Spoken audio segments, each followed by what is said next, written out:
Live.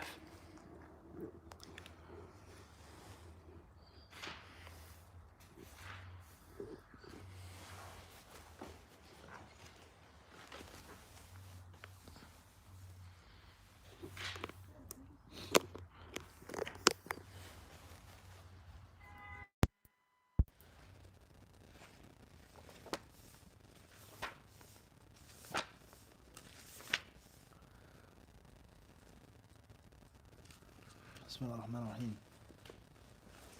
الحمد لله رب العالمين، والصلاة والسلام على رسول الله وعلى آله وصحبه وسلم تسليما كثيرا. أما بعد، السلام عليكم ورحمة الله تعالى وبركاته. Before we begin tonight with our Q&A session, the book I want to show you guys and introduce is a very important book in Hadith Disciple way and in the Hadith culture, the branch of Fiqh Sunnah or Fiqh al-Hadith, and of course the other branch would be Ulum al-Hadith, Mustalah, Rijal, so on and so forth, Naam, Takhrij, etc. We have Fiqh Sunnah and then we have Ulum al-Hadith. And the College of Hadith, those were the two main branches. The two main branches in which all of the classes that would be your major specific to Kulliyat al-Hadith, those two.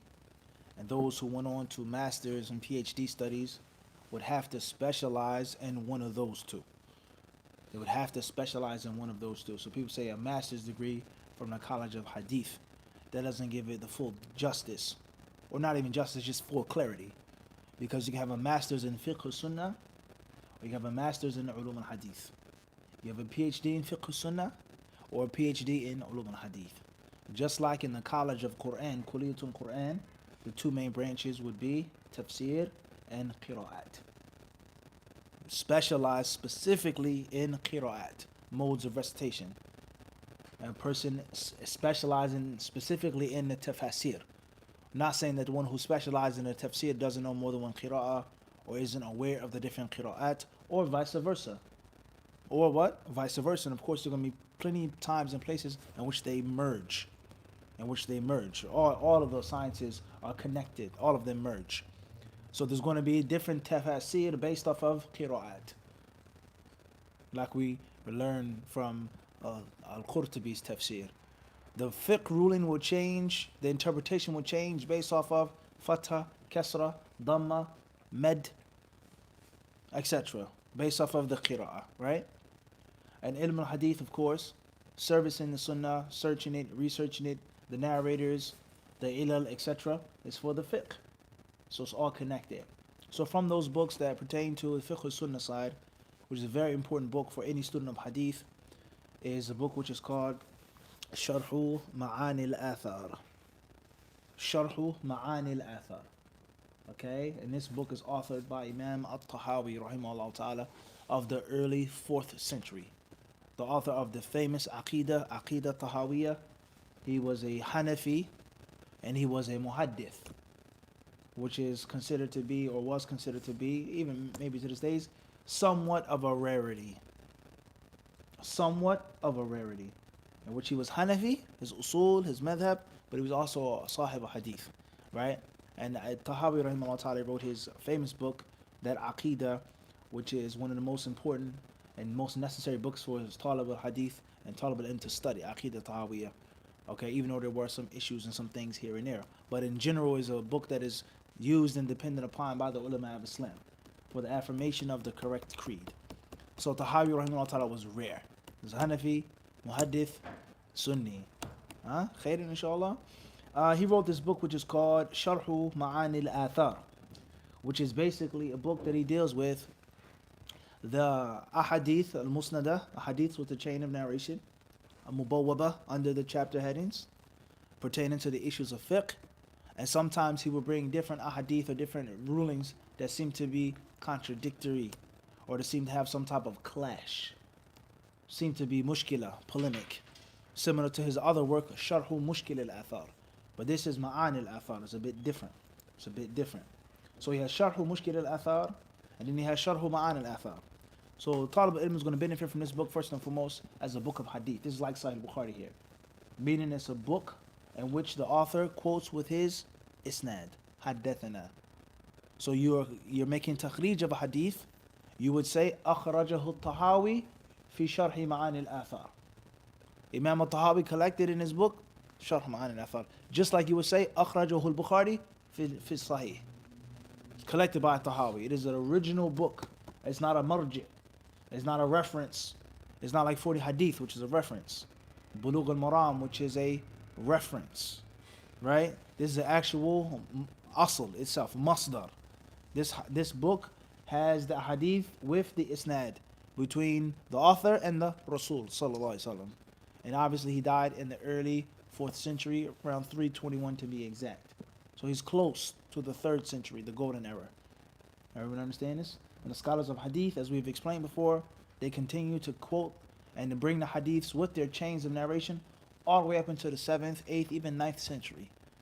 Even to this day. But that's when it was like, considered. Yeah, everyone understand this? The 2nd century, the 3rd century, the 4th century. So Malik, rahimahullah, is of the 2nd century. Alright? The 2nd century. His book Al-Muwatta is a reference, a masdar or a marji'. It's a masdar because it's musnad. Malik to Rasul. Then we jump to the 3rd century. Imam Ahmad and his musnad. His book is going to be a what? A masdar. Imam Ahmad is going to say haddathana. Reported to us. Was fulan, fulan, fulan. Qala Rasulullah sallallahu alaihi wasallam. And then the 4th century. Al-Tahawi rahimahullah. His book is going to be a what? A masdar. Bulugh al-Maram is not a what? It's not a masdar. You can't say collected by Ibn Hajar in Bulugh al-Maram. Collected by Nawawi in 40 hadith. There's a khata many brothers they make when they write articles and things like this. His book is not musnad. Rather, Nawawi rahimahullah is saying in the book what? Akhrajahu At-Tirmidhi, Al-Bukhari, Ad-Darimi, Ruwinahu. You understand this? Nawawi rahimahullah is saying Abu Dawud collected it. Meaning Abu Dawud's book is the masdar and Nawawi's book is the what? The marji'. The reference and not the source. It's not the asal. It's like the big ship versus the canoe. The smaller ship that goes to the actual bank. The ship docks, it stops. Water is too shallow. And the smaller ship takes the people out to the what? Everyone understand this? It's not the asal. Everyone understand this? So Tahawi's book, first and foremost, you're going to benefit from it. Obviously, we're talking to a specific audience now. Those who don't understand everything, be patient. The channel's for different people. So Tahawi's book, rahimahullah ta'ala, you're going to benefit from it. Awalan is that it is kitabun musnad. Masdar asliyun. It's an original source that you're going to use for takhrij. It's going to be an original source that you're going to use to read the fiqh of the sunnah with the ahadith, with the abwab. Like Sahih al-Bukhari, like Jami' Tirmidhi. No different. It's just the author is just later on. Right? Secondly, Tahawi rahimahullah ta'ala, he is going to bring his kalam, his ta'liqat, different commentary, which links between the different issues and the different ahadith. Alright? So an example of this here is on page 329, and this is volume 4. He says, Babul Hadith Ba'd al-Isha al-Akhirah. Speaking after Isha. Is it permissible to stay up after Salat al-Isha and not sleep? Can you stay up? Can you talk after Isha? Or is it disliked? Or is it haram what we're doing after Isha? And like most of us in our daily schedules, we don't go to sleep right after Isha. Eat dinner, spend time with your wife, your husband, your children. Some of us may have night lives. Sidewalk cafe, dancing, clubbing, Allahu Alam, Allahu Alam. Many people do many different things after Isha. It's a reality. It's reality. And the average person doesn't what? Sleep after Isha. With the exceptions to the summertime, which Isha is very late. But in the wintertime, most of us do what? To an extent. A lot of us, if not most of us, we can agree on this. Is that permissible? Is that haram? Is that disliked? What's the sunnah regarding not going directly to sleep after Salat al-Isha? So Tahawi rahimahullah, he says, حدثنا عبد الغني ابن رفاعة اللخمي قال حدثنا عبد الرحمن بن زياد قال حدثنا شعبة عن سيار بن سلامة قال دخلت مع أبي على أبي برزة فسمعته يقول كان رسول الله صلى الله عليه وسلم يكره النوم قبل العشاء الآخرة والحديث بعدها. So Tahawi rahimahullah, he starts off with his what? His sanad. And he's quoting his teacher. What was his teacher's name? You got to be able to get it that fast. Who's the Sahabi who reported the hadith? Strike two. What's the method of the hadith? Kana Rasulullah sallallahu alaihi wasallam. Give it. You gotta get something. You gotta get something. If I throw 20 coins at you, you have to be able to at least grab what? 3 or 4 of them. طيب, he says, حدثنا عبد الغني. His sheikh is named Abdul Ghani ibn Rifa'ah al-Lakhmi or Lakhmi. And he reports from Abdul Rahman ibn Ziyad, who reports from Shu'bah, who reports from Sayyar ibn Salama, who says, دخلت مع أبي, me and my father entered upon Abu Barza al-Aslami, radiallahu anhu. We went to visit a Sahabi. 2 of the Salaf went to go visit a what? Or Hadi went to visit a Sahabi. He says here, so I heard him saying, كان رسول الله صلى الله عليه وسلم يكره النوم قبل العشاء الآخرة والحديث بعدها. That the Messenger of Allah صلى الله عليه وسلم used to dislike 2 things. He used to like for people to sleep before Isha and stay up, talk afterwards.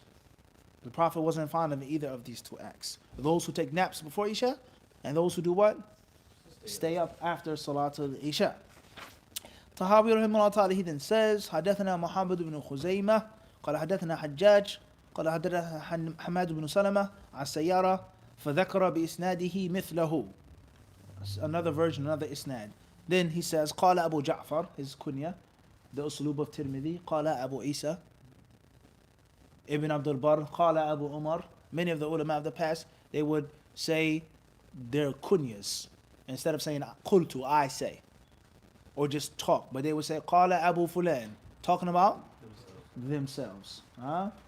Tahawi says قال أبو جعفر فذهب قوم إلى كراهة الحديث بعد العشاء الآخرة واحتجوا في ذلك بهذا الحديث. He says, so some people, and now you see the value of the book now for the fiqh sunnah now. He says some people, qawmun, a people, Shafi'i, Malik, Abu Hanifa, this companion, that companion, qawmun, a people. Some people, they hold the view is that it is disliked to stay up after Isha. You should not stay up after Salat al-Isha and talk hadith, speak and just lollygag after Salat al-Isha and then use this what? This hadith as a proof. وَخَالَفَهُمْ فِي ذَلِكَ آخَرُونَ.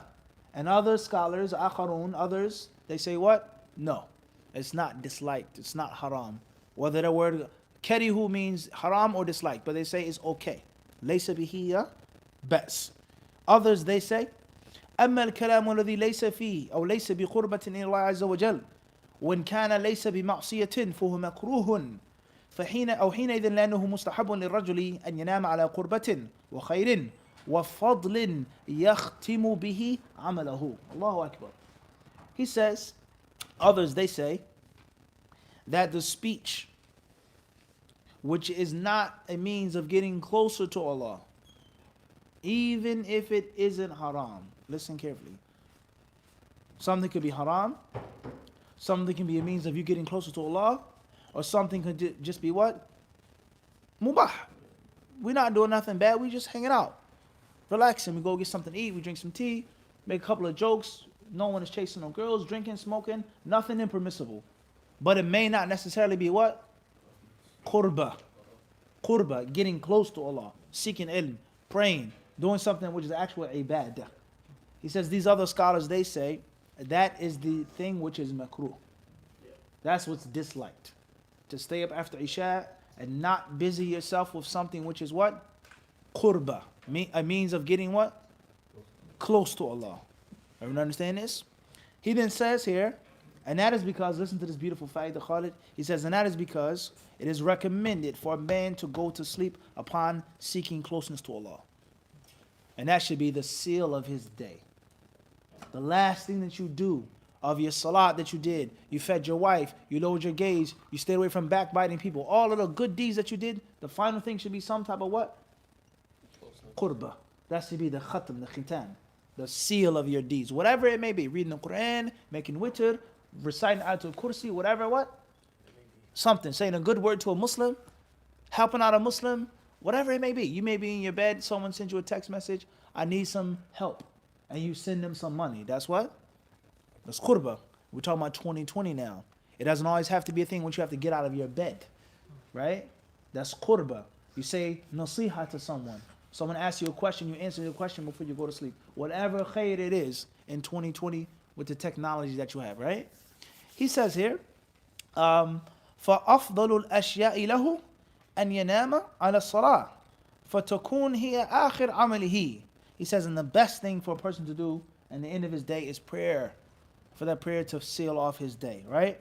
Then he goes on to say, وحدثنا يزيد بن سناء واحتجوا في إباحة الحديث بعد العشاء. Then he mentions the hadith that talk about the permissibility of staying up after Isha and talking. There are hadith that support that, and that it's not necessarily haram, but it depends on what you're doing and what you're not doing. We don't want to discuss this issue. We've done classes on this from Tirmidhi before. I'm just trying to show you the usage of the what? Of the book. So now you have a scholar of the 4th century who's quoting the people who came before him. If you have the ability to go get the sharh and the fiqh and the ma'na of this before Nawawi, you're a step ahead of the average person. Hundreds of years before Ibn Hajar, hundreds of years before Ibn Taymiyyah, hundreds of years before Ibn Baz, Uthaymeen, Albani. You're now quoting from a scholar of the what? Al-Qarn al-Rabi'.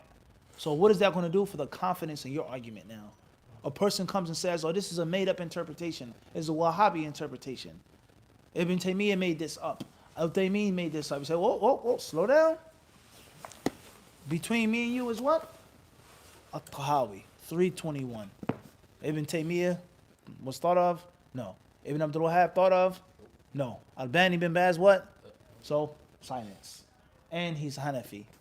Everyone understand the technique here?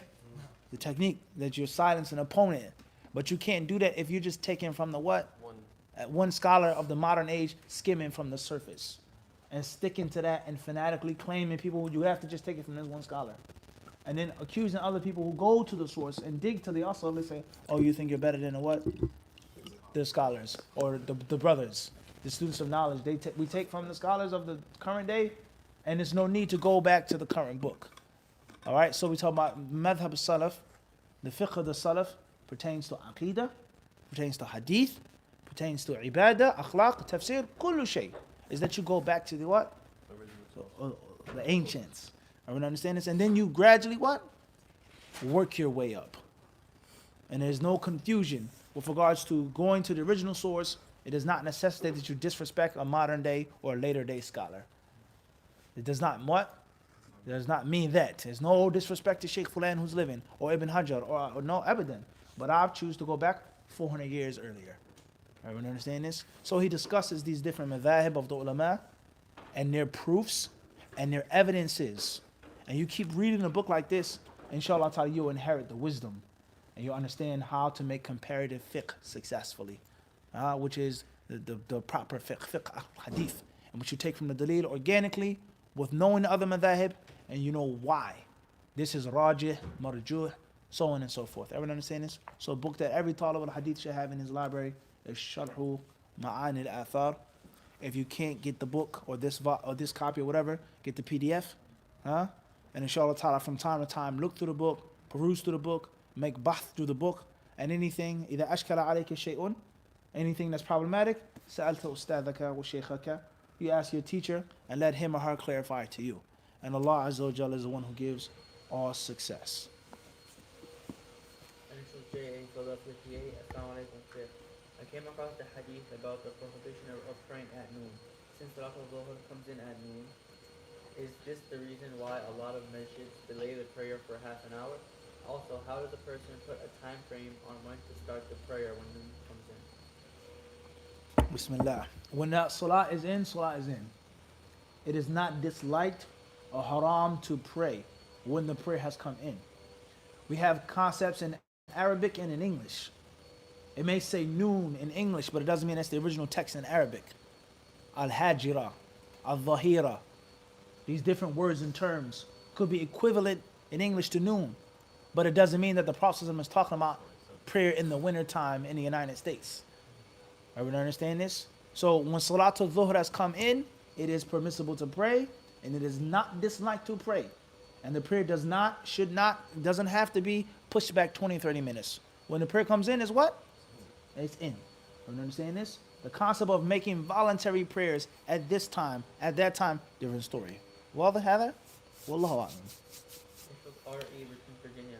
How to have hope in Allah if someone died with major sins. How to have hope in Allah if someone died with major sins? I don't understand the question. Is the person who had the major sins dead? Or is a person making major sins and they're asking for themselves? You're not dead yet. No? If a person is dead, then obviously they're dead. If a person is still alive and they have major sins and they're asking about hope from Allah, then that's a different question. It's a different question, huh? Wallahu alam. Initials M.I. Birmingham, UK. Assalamu alaikum mufti. The Muslim says, I know the jinn are mentioned in the Quran. I do not believe that they can enter a body. Has the person left the fold of Islam? I wouldn't say that they've left the fold of Islam. They're not denying something directly, clearly stated and proven in the Quran. Yani nas qat'i. Something which is irrefusable. Okay? Can jinn enter into human beings? Without question. That's proven through text of Quran, of Sunnah, and history. But it doesn't mean it's something which is يعني معلوم من الدين بالضرورة. Something which is absolutely conclusive, irrevocable, irrefusable. That's a different story. Such as the existence of the jinn. That's clearly mentioned in the Quran and the Hadith. Jinn entering a human being, possessing a human, so on and so forth. That's correct. There's no doubt about that. But it doesn't necessarily mean that it's something that a person who says, I don't believe that's true, will leave the fold of Islam. They'll be mistaken. They'll be wrong. And if the proof is explained to them in a necessary way, in a clear way, and they still reject it, then that's a different story perhaps. Wallahu ta'ala alam. Initials S.E. Kuala Lumpur, Malaysia. Assalamu alaikum wa rahmatullahi mufti. Are you sinful for going against the rules and regulations of your university, like cooking in your dorm room, even though it's prohibited? The question is from Malaysia. Are you sinful for cooking in your dorm, going against the rules of your university?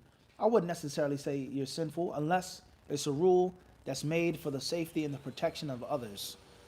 And you're clearly irresponsibly being a means of endangering other people's lives and property. If that's not the case, and it's a formality, there are rules which they have the right to make, and you choose not to obey those rules, it doesn't necessarily mean that you're sinful with Allah, because they're not Allah's rules. Okay? Nor is a university in Malaysia or any country necessarily the ruler of Allah. Allah's Khalifa, mathalan, as an example. Alright? Al-Muhim, the Muslim should obey the rules. And the Muslim should follow the rules unless there's a reason not to.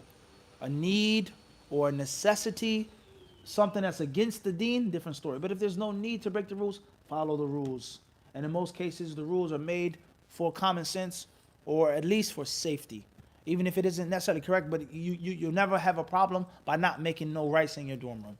I can cook the rice without burning down the room. I have a rice cooker, it's no issue. But you'll never have to worry about a fire or anything if you don't cook in your room. But it doesn't necessarily mean that it is haram. But a Muslim should be someone who respects authority, as long as that authority does not go against the Kitab and Sunnah. Wallahu alam. Initials N.H. Toronto, Canada. Assalamu alaikum mufti. Advice on how to handle nosy people without being rude. Advice on how to handle nosy people without being rude. It depends on what level of nosiness they are. My personal experience is some people who are nosy, you have no choice but to be rude. But I don't necessarily consider that to be rude. I think rude is for you to need to be unwarranted. Okay? Somebody's looking over my phone and say, mind your business. SubhanAllah. Some people may say that's rude, but you're looking at my phone, snooping in my phone. It's not the same as you're standing over there, I'm over here. What are you doing? Get out the masjid. I'm talking to such and such. That may be rude.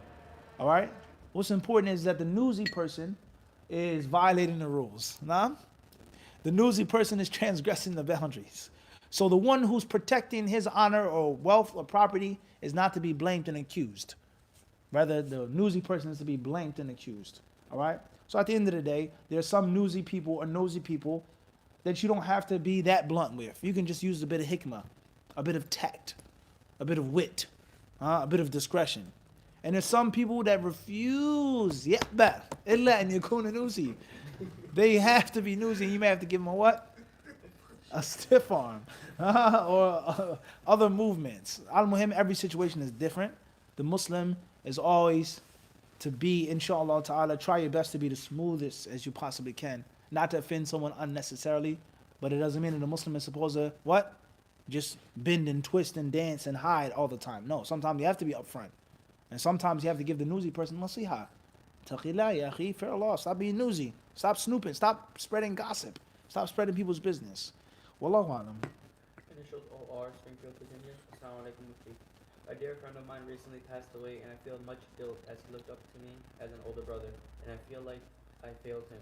Any advice from the Quran and Sunnah? Don't allow shaitan to trick you. لا يفتننكم الشيطان كما أخرج أبويكم من الجنة. Don't allow shaitan to push you through a fitna. Huh? Don't allow him to put you through a trial. He sees you, him and his troops, min haythu, from ways which what? You don't see them. Don't make yourself a piece of game, a prey to shaitan. This person is dead. Whether you were there, whether you weren't there, whether you're a good big brother, bad big brother, a person is what? Decreed to be dead. Period. You blaming yourself, having this guilt and remorse is beyond your power and your control, and the shaitan is going to use this to continue to make problems to haunt you. Khalas. If you did something wrong, make tawbah. If you wronged someone, apologize. If that person is dead, try to give some sadaqah to his family members. Make dua for that person. That's it. That's my advice from the Quran and Sunnah, is not to allow the shaitan to put you through a fitna. Wallahu alam. Initials UK, initials AB, Brooklyn, New York. Do the eyebrows need to be covered for those who take the position that the face and hands are permissible to be uncovered? Question is from Brooklyn. Covering the eyebrows. For those who take the position that a woman's face and hands do not have to be covered in front of non-mahrams. The eyebrows should be covered. They should be covered, inshallah, if possible. Bidnillahi ta'ala, if possible. Wallahu alam. Initials HK, Manchester, UK. Assalamu alaikum. There is hadith about our bodies speaking out against us. Are there any hadith where our bodies will speak for us? Question regarding the body speaking for you. Are there any hadiths about the body speaking for you? This is in the Quran. Allah talks about this. تشهد عليهم ألسنتهم وأيديهم وأرجلهم بما كانوا يعملون. Okay? Allah Azza wa Jalla, He mentions this in several ayat. The day in which their tongues, their hands, and their legs, their feet will speak out against them what they what? بما كانوا يعملون, what they used to do. Alright? So it's not just in the hadith. That's first and foremost. Are there hadiths that talk about the body and arguing on behalf of the body? I don't know of a specific hadith, a specific authentic hadith that talks about a body part bearing witness for the owner of the body. We have our hadith to talk about the recitation of the Quran, sujood, all different things like this. But the body part bearing witness for the slave, Allahu alam, I don't know of any of them. Perhaps, and Allah knows best, the concept of a body part not needing to bear witness for you. Whereas people think and feel that I did it, I hid it, no one knows about it. Or I can argue with the law. I can trick and I can see how you khadi'un Allah. I can play with the law. And my body part is my what? My body part. So Allah will seal, nakhtimu, the ayah says, we will seal their mouths, wa tukallimuna. And their limbs will what? Speak to us. So just look at the concept and reverse the concept now. Your deeds are well known. Your good deeds aren't hidden. You're not hiding them. You're not ashamed of them. You're not trying to lie and cheat and steal. You're looking forward to your good deeds being accepted. How it says what? Read my what? Read my book. Everyone understand this? And it's not a person saying, oh, woe to me. Lam uta kitabiyah. Everyone understand this? If I wasn't given my book, a person will say, how muqra'u kitabiyah? I knew that what? I will be what? Meet my what? My resurrection.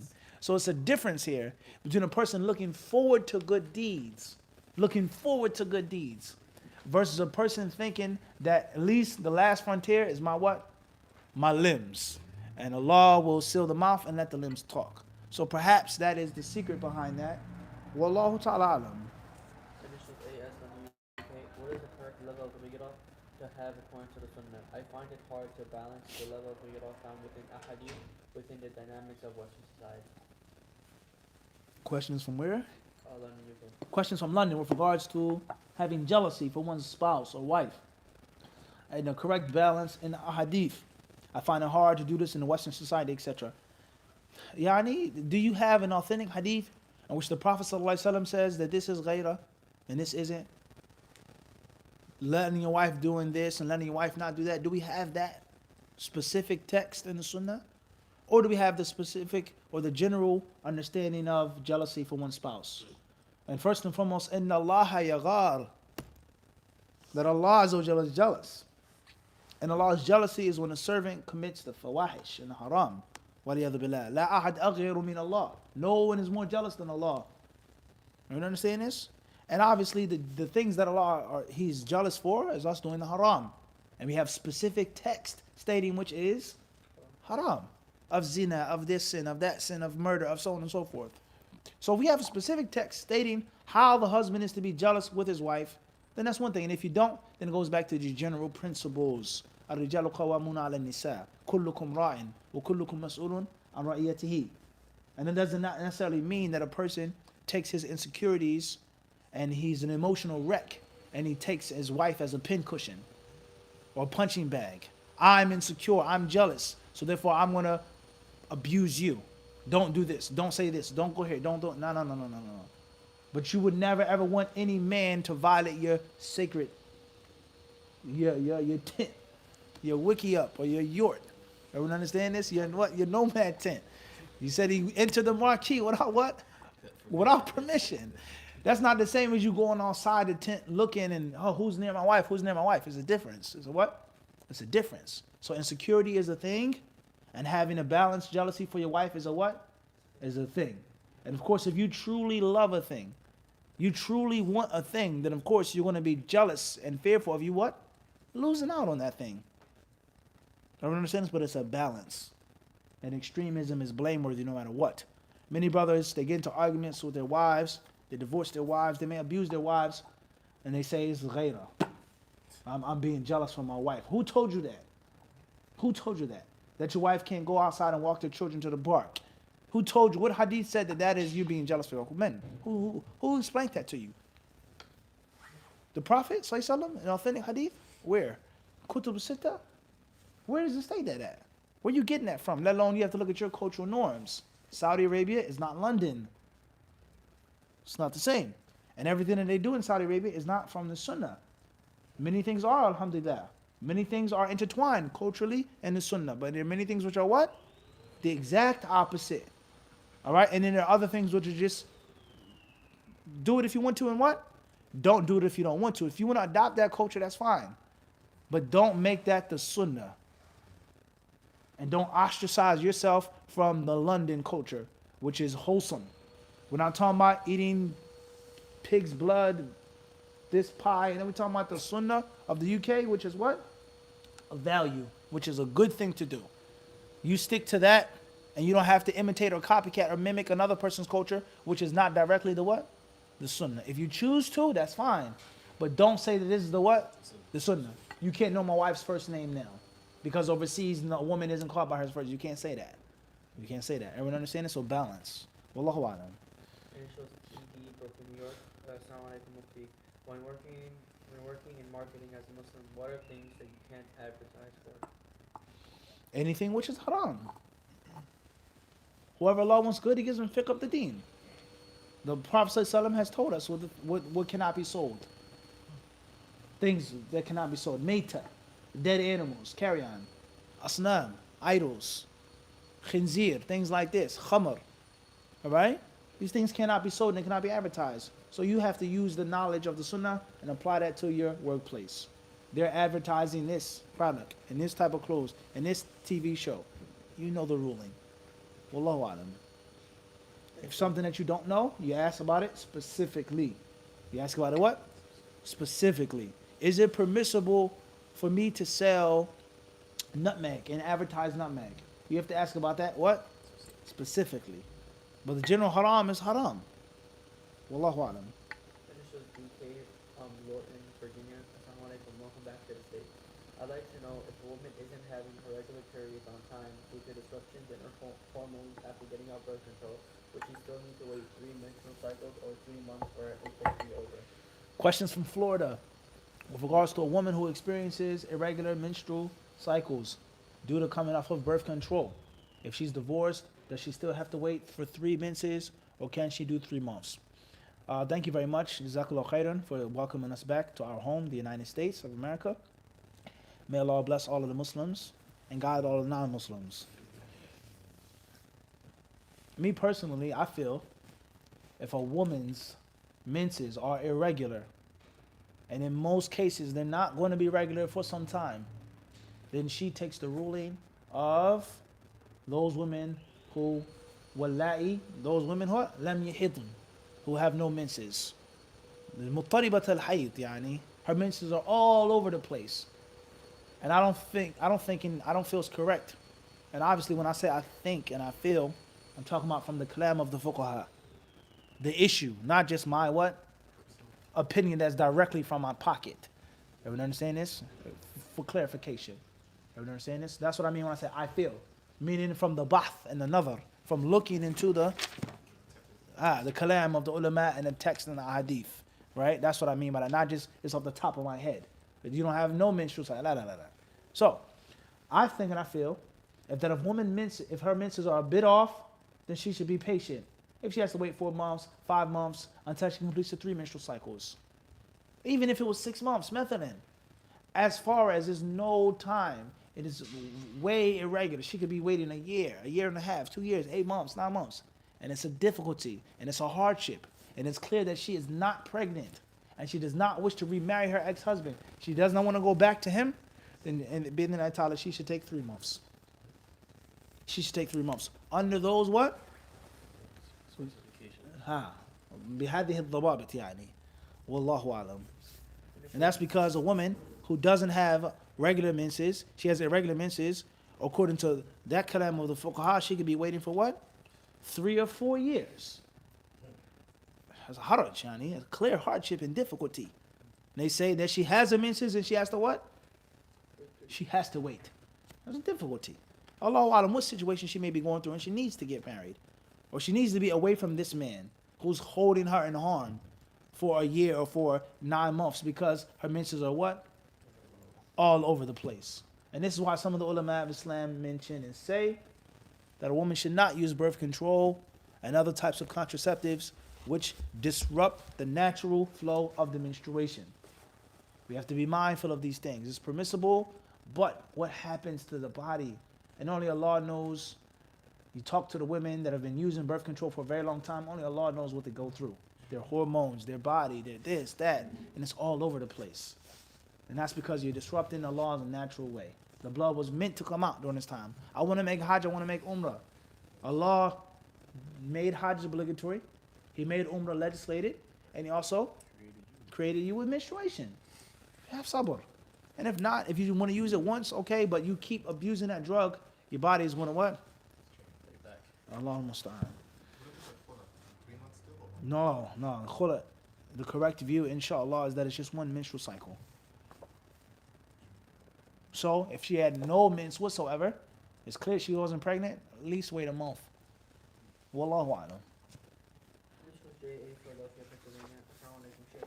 Can you please remind me why Imam An-Nawawi wrote the book 40 Hadith and why he selected those 40 hadith? Question comes from Philadelphia. Please remind me why Nawawi wrote 40 hadith and why did he choose to select those 40 hadith? Nawawi rahimahullah ta'ala, he wrote the book 40 hadith in continuation of other ulama, the efforts of previous scholars who had majalis al-imla. They had sittings in which they would dictate to their students a hadith jawami', a hadith jami'ah, comprehensive narrations. So Nawawi rahimahullah, he came after Ibn Salah rahimahullah and others, okay, those who came a little bit before him, and he cleaned it up, trimmed it, shaved it, added, and came up with his 40. And there are other scholars who came before him who wrote collections on 40 or 10 or 20 or this majlis, this sitting of dictation. Everyone understand this? So that's why Nawawi rahimahullah did that. He wanted to further the advancements of those what? Previous ulama and give service to the sunnah. Everyone understand this? Let alone help out the student of knowledge help out the beginner, and help out the layman. All right. As far as why he chose those 40 hadith or those 42 hadith, then some of those hadiths he did not choose, as we said. He built them, built upon the previous scholars' works. All of the hadiths he himself didn't what? Didn't choose. The additional, the supplementary hadiths he actually what? Chose. And he chose them because he believed that they were the most comprehensive, most beautiful, most authentic. Wallahu alam. Initial M.I. Birmingham, UK. Assalamu alaikum. Is the sunnah of Jum'ah, example, making ghusl for menstruating women as well? Okay. A menstruating woman that's not going to Jumu'ah? Is the sunnah of Jum'ah? If you're going to Jumu'ah, the hadith says, "Man ja'a minkum al-jum'ata falyaghtasil." Whoever from among you attends Jumu'ah should wash. Even if Jumu'ah is not obligatory, a person is a slave, a person is a woman, a person is a traveler, a person is sick and ill, a person is afraid, they're fearful of someone attacking them. They don't have to go to Jumu'ah, right? But they go to Jumu'ah, they should wash. But those who are not attending Jumu'ah, is it the sunnah for them to wash up? Not necessarily, based off of that hadith. Some scholars may say the day is blessed, respect for the day, but I don't feel that's necessarily textual. Wallahu alam. Initials WK, Stockton, California. Assalamu alaikum, Sheikh. Would you recommend marriage for a man who isn't sure if he will be able to balance his parents and his wife? And the question is from where? Stockton, California. Stockton, California. Tayyib. A man who isn't sure that he'll be able to balance between his parents and his wife. Should he get married? I say in general, yes. I would advise any brother who has the means to get married to get married. That's the advice of the Prophet sallallahu alaihi wasallam. Okay? And I think that many people today, they feel, or they say indirectly, that you have to be at a level and a station of perfection before you get married. Don't get married until you have this. You get rid of this problem. You have this financially, physically, religiously, whatever it may be. And I think that that's a subtle trick of shaitan. Marriage, inshallah ta'ala, should be a means of helping you grow, helping you mature. And sometimes growth and maturity isn't an option. Sometimes you're forced to grow into something. You're forced to. And you'll never grow if you're not what? Forced. Sometimes you have to step up through force. So marriage forces you to be responsible, to have money, to be physically this, to be spiritually that, to be mentally like that. Polygamy, having 3 wives, 4 wives. Now there's no time for this. You don't have time for this sitting that you want to make. But now you have these other households you may not what? You don't have time to do that sin. You don't have time to go out with your boys and play basketball. I got to work, I have to pay more bills, I have to do this. So it brings about the what? The best of a man. Marriage is supposed to bring about the what? The best. The cream of the crop from a man.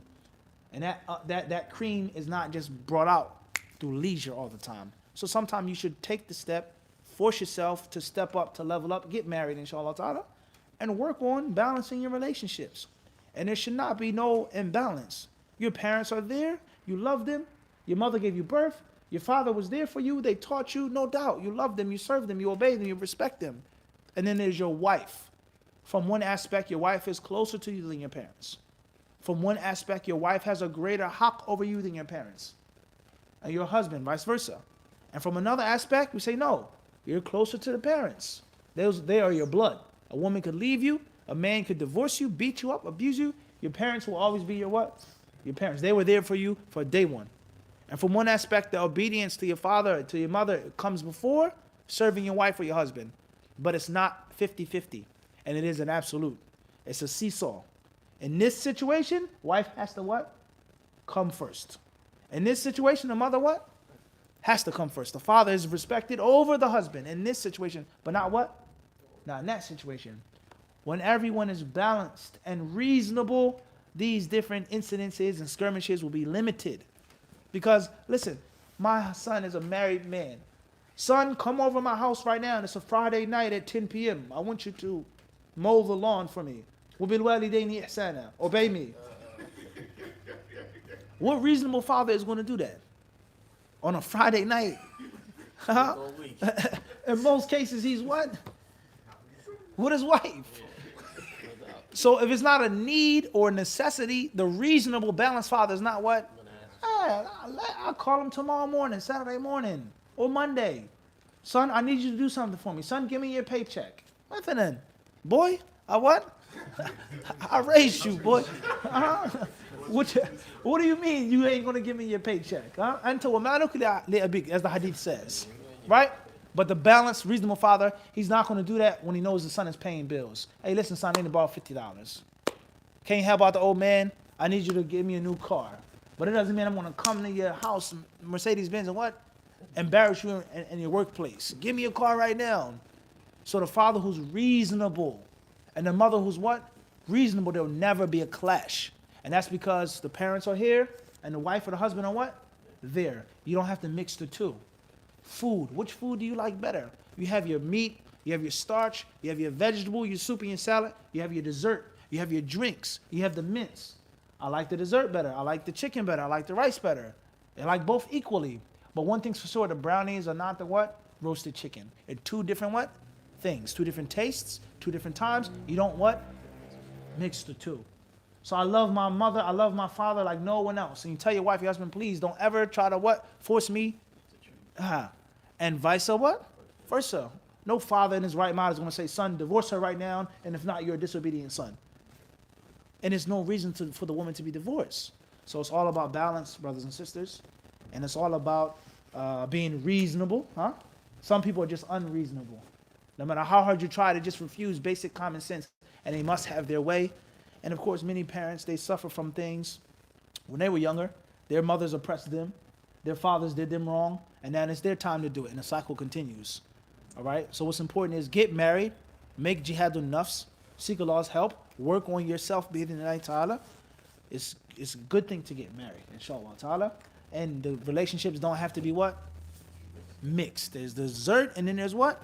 Then there's dinner. They're two different things. They aren't the same. It's no need to fight which is better, the dessert or the dinner. I like them differently.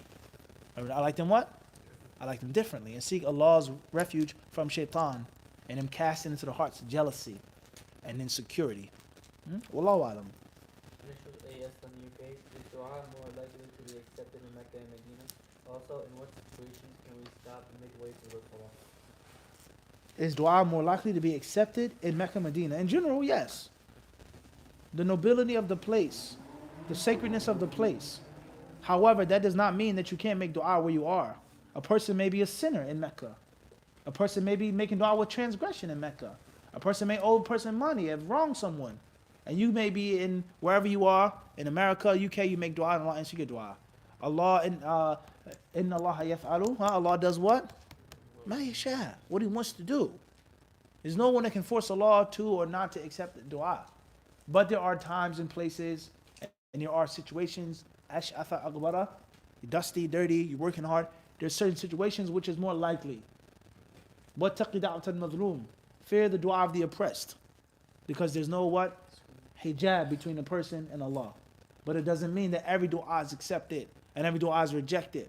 It doesn't mean just because it's Jum'ah, no, it doesn't mean that. You don't know, so you make dua. You got a chance to go to Mecca, Medina, make an abundance of dua. But it does not mean that you don't make dua in New York City. I'm going to wait till I go overseas to do it. No. وَإِذَا سَأَلَكَ عِبَادِي عَنِّي فَإِنِّي قَرِيبٌ ماذا؟ أجيب دعوة الداعي في مكة في المدينة؟ هذا هو والله أعلم. And also, in what situations can we stop midway through salah? What situations can you stop midway salah? If you have to, your wudu was broken, of course, according to the view that إذا أقيمت الصلاة أو إذا أقيمت الصلاة فلا صلاة إلا المكتوبة. When the prayer is established, there should be no salah except for the mandatory prayer. Okay? You should stop your prayer, especially if you're not towards the end of it and join the jama'ah. Things like this. Wallahu alam. Sallallahu fadal. Is it natural to fear death? I would say yeah. A human being is born with the natural inclination to love. To love good things. لِحُبِّ الْخَيْرِ لَشَدِيد. To love good things. All right? And people, they want to live. Allah talks about this in the Quran, the previous nations. إِنْهِ إِلَّا حَيَاتُنَا الدُّنْيَا. It's only our worldly life. We'll die, we'll live, and that's it. وَمَا نَحْنُ بِمَبْعُوثِينَ. We won't be resurrected. So that's a natural thing. For people to want to live long, to eat, to drink, to fulfill their desires, is natural. And for people to be afraid of death, especially if the death comes by way of harm, it doesn't mean you're a coward. That's natural. It's natural. And in most cases, and Allah knows best, if you look at history, and you look at the long history of the different wars that were fought, and the battles that were fought, and the people that lost their lives, oftentimes, when people try to make this unnatural creed, or this unnatural code of a warrior, it ended up in disaster. That you can't fear death. You can't be afraid of death. Okay? If you lose in a battle, you must what? Take your life. And if you live in shame. Look at the catastrophes that happen in history when people try to change the natural way of the human. Fearing death is not necessarily a bad thing. Running on the battlefield is a different story. Allowing the fear to conquer you is a what? That's a different story. It's a different story now. You have to make jihad nafs. I'm scared, just like what? You're scared, but we're going to what? We're going to fight. But deep down inside, I'm scared. Allah's not going to punish you for something deep down inside that you can't control. That you're fighting. He died honorably on the battlefield, even though he wasn't a tough person. There's nothing wrong with that. But when that cowardice causes you not to do the righteous deeds, not to enjoy the good, not to be in the cause of Allah, that's a different story. When it dominates you, it takes control over you. It forces you to be weak. That's a different story. Now it's blameworthy. And Allah surely knows best. Faddal. How does a person make a judgment with regards to something that, for example, like travel, like a woman needs to travel or would like to travel, but she doesn't have a mahram. But the situation appears she would like to travel, but because she doesn't have a mahram, she says no. Are there set rules in Islam that say because she doesn't have a valid reason she cannot travel? Or is the judgment left to that woman to say, okay, this situation calls for me traveling, while another situation does not? Who makes that decision? The scholar, the woman? How does that work? Right. Allah musta'an. Who makes the decision when there's a necessity or a need to break the rules? Yes. Such as traveling without a mahram. Such as eating this, buying this, a house on riba, whatever, right? Etc. Sometimes there are rules that are made by scholars. And sometimes there are not rules. And sometimes the layman person has to determine it and discern. So, the concept of durura, a person is compelled, versus the concept of haja, a need. Durura means if I don't do this thing, I will die. I'll perish. I'll become very sick. I'll be harmed tremendously, financially, physically, etc. Versus a haja, I need this, but I won't die, I won't be harmed, but it is a need. There's a what? A need. So we take the famous example of a house on mortgage. A person says it's durura to take the interest, to pay the mortgage, etc. because I need a house. It's compulsion. And others may say it's not durura, it's a haja to own your house, not to be living in an apartment, so on and so forth, but it's not durura. I can live with some hardships, with some difficulties, pay extra money, lack of security, but I'm not going to die. And the people, they may differ and they may fight over that. One man says, what? I can't keep living like this. Another person says, I will and I can. So that's an issue of discern that you have to make, the layman. But if you ask a specific scholar and you give him the question and he says, la, don't travel. A woman says, oh, my father is in the hospital, such and such, such and such. And the alim says, don't travel without a mahram. It's her job to do what now? Obey that scholar. And that's because she went to the scholar and she asked him for fatwa and he gave it to her. She's supposed to listen. Everybody understand this? So sometimes the scholar make your rule. Sometimes you have to what? Make the rule. And sometimes there are general principles that the scholars laid down. Even if you don't seek a specific what? Fatwa. Such as the difference between compulsion and need. You understand this? There's a difference making tayammum. Can I make tayammum or use the cold water? I mean, he lifts up his sleeves. What? Says pour the water. We're on the side of the road. The hawk is out 32 degrees, 28 degrees. Cold, wind chill factor. He says what? Bismillah. Right? Are you clear on this? And then, la, who's going to be the victim? Abu Amin, he says, la, yahi, I'm not making tayammum with that water. I'm not making wudu with that water. So Al-Amin says, no, that is cold. It's clear. It's what? It's cold. It's going to annoy me. Adha, yu'dhini, it's going to annoy me. وَقَدْ, it could possibly what? يُضُرُّنِي. Maybe I get a cold, whatever, sniffles the next morning. Abu Amin feels if I get that, I'll catch pneumonia and die. Everyone understand this? So there's a what? There's a difference. But if Abu Amin actually felt in his heart, it's not that serious. It's a little cold, but I'll what? Yeah, come on, man. I'll be, dry off, cut on the heat when I get in the car. You can't make tayammum now. You have to make that decision. And no scholar can say, oh, go ahead and make tayammum. Because you know in your heart that you don't have to make it. Everyone understand this? So there's a yes and a what? A no. So therefore the layman person asks the qualified person. The layman person has to use common sense. And most importantly, brothers and sisters, the layman person should use the principles that he's taught by the learned people. Use what they give you. And there's nothing wrong with double checking and asking again. Clear? But a woman may say, my father's in the hospital. For me, that's a what? I have to go see my father in the next day. He may die. And another woman may say, no, it's not a necessity. So it depends on your religious devotion and conviction. And that's something that you have to determine yourself.